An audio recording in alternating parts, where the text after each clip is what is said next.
Well, y'all, this is Tiffiny Ryan, and she's a member of this police department, and she works in the records unit, and she's been with us for a long time. And Tiffany's sister is Officer Tina Griswold, and Tiffiny is here as speaking for her family, and I have shared with her that this community wants to wrap their arms around her and be a support to her. So Tiffiny, why don't you share with us about your sister, okay? My sister is the world to me. We were a year and a month apart. I always told her how proud I was of her and her accomplishments.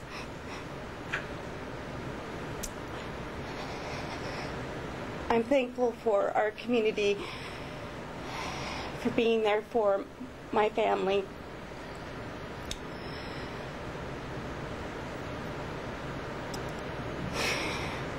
After watching the briefing and the funeral services for Officer Britton, never did I ever dream that I would be next to suffer the pain, the loss that that woman suffered with her children.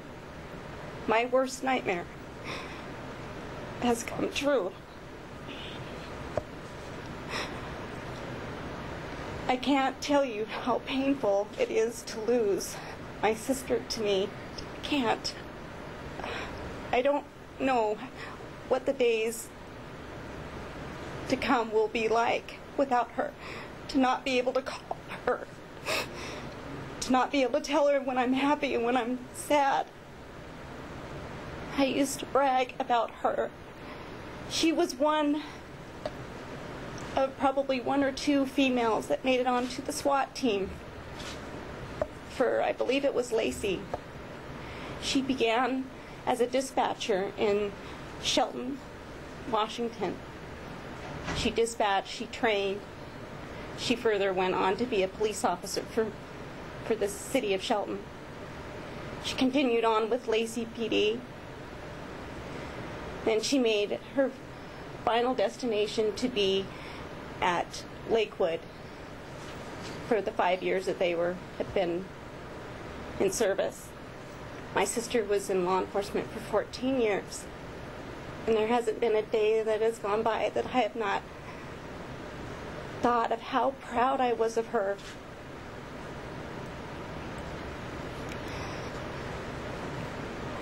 One of the things I want our community to know is that it starts with us. It starts with the community. We have to come together. We have to change the laws. Because without doing that, law enforcement can only do so much. How many more lives will be taken before we do something? We have to change the laws, and it's the people. We can do this, but I can't do this by myself. No one can. We have to come together.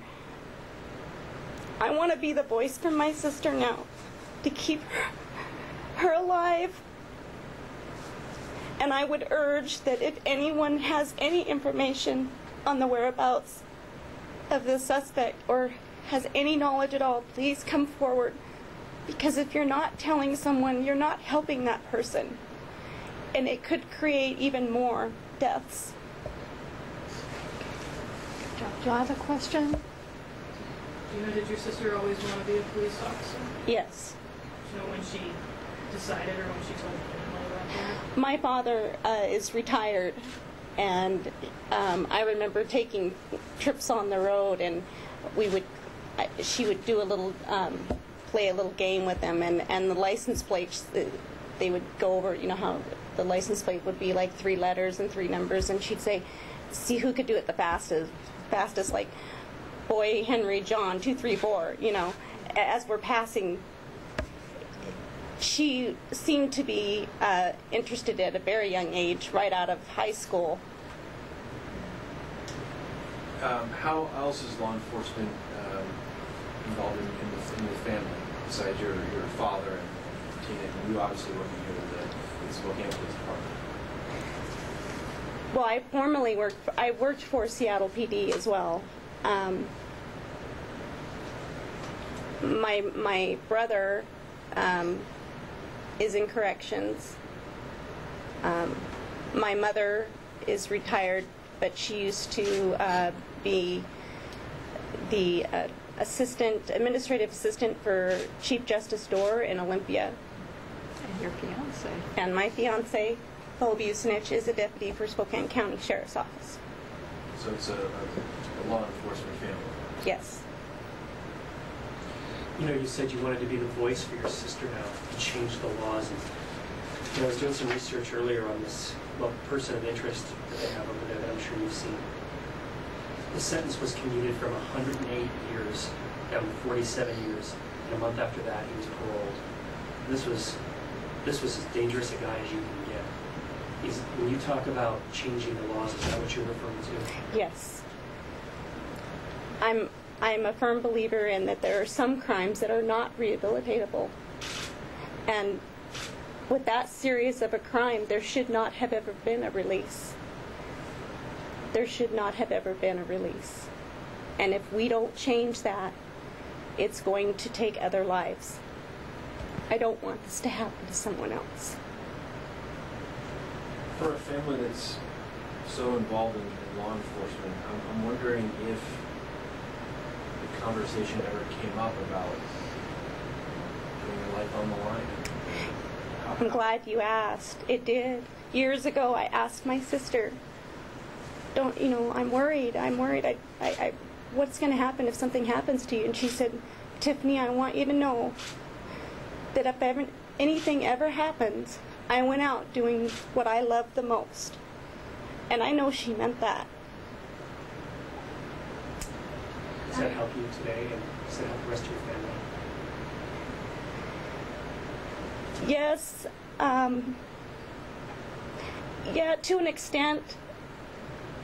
But I think I'm still in shock, and that it would happen to me. And I think that's what I want to get out to the community too, is that it can happen to anyone. It can happen to a civilian. He's still out there. And he has nothing to lose. He's injured. He's going out. He knows he doesn't have far to run. He's going to take out someone else if we don't catch him. Have you allowed yourself yet to kind of ask why and think about what kind of person is capable of this type of crime? Well, I was told by my chief that he is mentally unstable.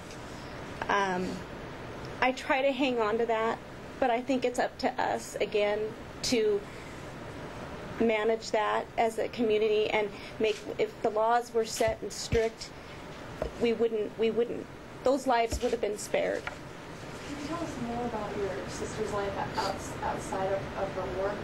Does she have any children? Do you have any more you want to share about her as a person? She has a 7-year-old little boy and a 21-year-old girl. We were both pregnant at the same time, so we both have 21-year-olds. She just recently, not too long ago, got a dirt bike and would enjoy doing that. She became a phenomenal cook. She'd call me and brag all the time about how she was just this great cook.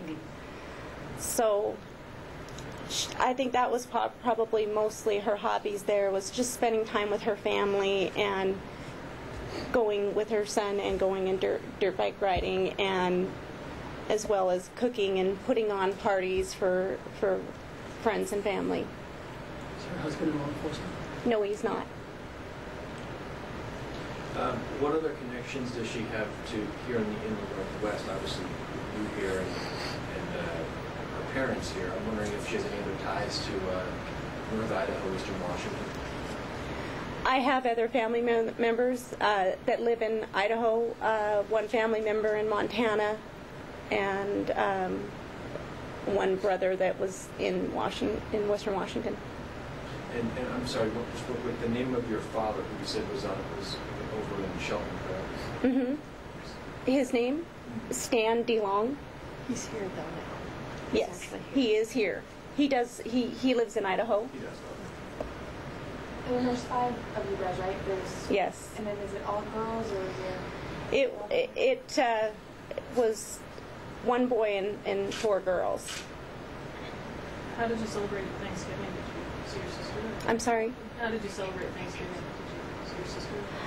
Actually, that was the sad part. I called my sister, or actually she called me, and she was on duty.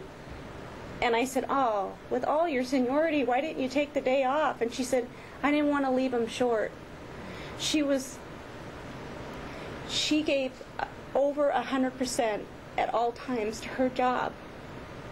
She was a certified diver. I can tell you at one time there was an accident and there was a car in the water and the victims were in there, and she got to the dock and she took off her belt, and the other officer didn't want to get in at the time, and she said, "Then watch my gun."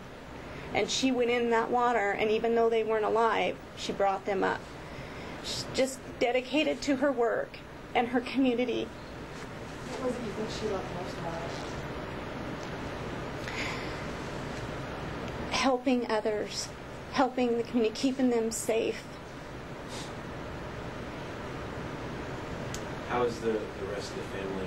Obviously, it's an extraordinarily difficult time. I'm just wondering how everybody else is getting through this grief. Not well. It's. I think everybody's still in shock. I know that my sister told me she didn't want to sleep last night because she felt that if she slept, then she wasn't accepting it and letting go. She didn't want to let go. I share that same feeling.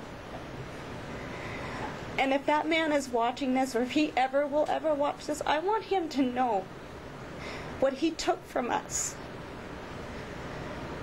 I won't ever get to see her again. She won't ever get to watch her children grow and her daughter get married and have children. Okay, I think we're going to call it at this time. So, thank you. Thank you. Thank you both. Why don't y'all come on with me? Thank you very much.